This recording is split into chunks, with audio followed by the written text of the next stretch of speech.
All right, in this video what we want to do is we want to look at the idea of assessing normality, and we're going to look at it for both of these ways, but this time instead of doing things by hand, what we want to do is we want to look at how we can use the TI Inspire to help us do that. So we will first look at how to graphically, using histograms and stem plots, look at how that can kind of help us with the 68, 95, 99.7 rule. And then we'll also look at constructing a normal probability plot and show you how we can easily do that on the TI Inspire. So I'd like to take a look at doing this with the set of data that I have below in regards to 60 randomly chosen 5th grade students. What we want to do with this is eventually we want to be able to make a probability plot of these 60 5th graders. Before we do that though, I want to kind of first look at the idea of histograms and how we can use this data and kind of determine whether it meets the rule of 68, 95, and 99.7. So we'll do that aspect first. So the first thing I'd like you to do is take out your TI Inspire, and I'd like you to enter this data into your TI Inspire. All right, when you enter your data, make sure that you're in a list in spreadsheets. Make sure that you label the top of the column that you're working on with IQ, or some other variable name. It really doesn't matter. And then enter your list of data in a column. So when you do that, you should end up with something that looks like this right here. And then what we want to do with that list is we want to take that information, and the first thing I'd like to do with it is I want to sort it. So make sure that your cursor is up in this top cell where A is, and then what you want to do is go to Actions and go down to Sort. And it will ask you, what do you want to sort? Well, I want to sort column A, and I want to sort it in ascending order, so just hit OK for that. And you'll notice that my data now is sorted from smallest all the way down to the largest value. So that's the first thing that we're going to do with that data.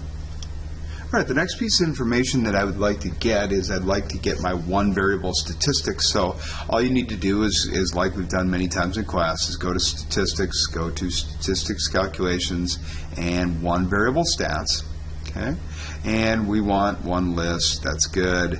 We want them to be over the IQ scores, or IQ, excuse me, and we'll have that start in column C is fine. It doesn't really matter. Okay, so there's our one variable stats, and you can see kind of where we have a mean of 114.983, and we have a standard deviation S of X of 14.8009. So we've done our one variable stats. We also have our 5-number summary. So at this time in your notes, if you could fill that in as to the 5-number summary and get that all down before we move on.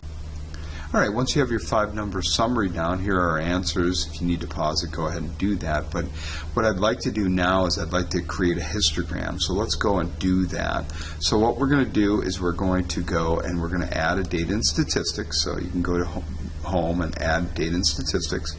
Okay, get all the bouncing balls. And what I want to do now is down here I'm going to put IQ scores, and it will make a dot plot out of that. Okay. But I don't want a dot plot, I really want a histogram. So I'm going to click on histogram there by going to plot type histogram. Plot type histogram, as you can see that's where I'm at right now. And once I have my histogram in there, I want to mess with the properties of my histogram a little bit. So I'm going to go to bin settings of histograms, and I'm going to set my width at 10 and my alignment at 75. Okay. Hit OK to that. Now it's not fitting very well on the screen, so I'm just going to go to Window, and I'm going to go to Zoom Data, and that way it will fit to that actual data there. So we have nice equal bin widths of 10, and it fits nicely on our screen at this time. All right, next what I want to do is I want to go to my data again. So I'm going to go back to my spreadsheet. And what I want to do is I want to create the z-scores for each one of my IQ values. Okay, so I'm gonna create a new column here, and I'm gonna call it IQ z-scores. And IQ z-scores, and I'm going to enter an equation here. Question is there? You have a guess at the front door? So I'm going to put equals, and then I'm going to, to get my z-score, I'm going to take each individual result. So I'm going to put IQ, which is the values, all of these values in this column, minus the mean. And the mean is found in, if you look at it, it's found in cell D2. So I'm going to put minus D2, and then I'm going to put in parentheses, and then I need to divide that by the standard deviation.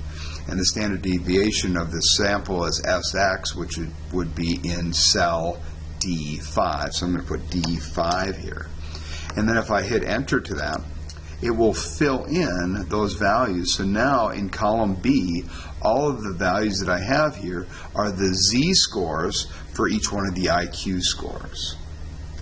So the reason for doing this now is to figure out, well, how many of the IQ scores are within 1 standard deviation, 2 standard deviations, and 3 standard deviations of the mean. So what we can do is we can come over and we can look at our values here and count them up. So within 3 standard deviations, you can just count them all up. So any value between -3 and 3 would be within 3 standard deviations.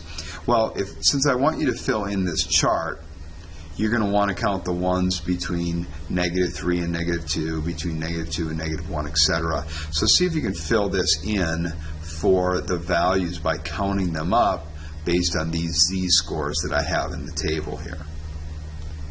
So if you counted up those values correctly, this is the values that you should have come up with. Now, that tells me that there are 2 values that are between -2 and -3, etc. So what I want to do now is I want to answer these questions below. And in terms of how many, so I'm going to try and keep that on the screen there, how many of what percent of observations fall within 1 standard deviation of the mean? Well, if I counted all of those up, 23 and 18, okay, that's 1 standard deviation on the low end and 1 on the high end. That gives me a total of 41, which is exactly 68%.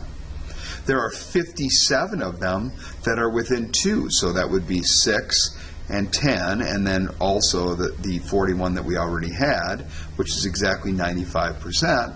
And then we see that 60 of them are within 100%, or 60 of them, or 100% of them are within 3 standard deviations. So as you think about it, it really fits pretty well with our rule of 68, 95, and 99.7. What that's telling us is that the distribution that we have is looking like it's pretty normal.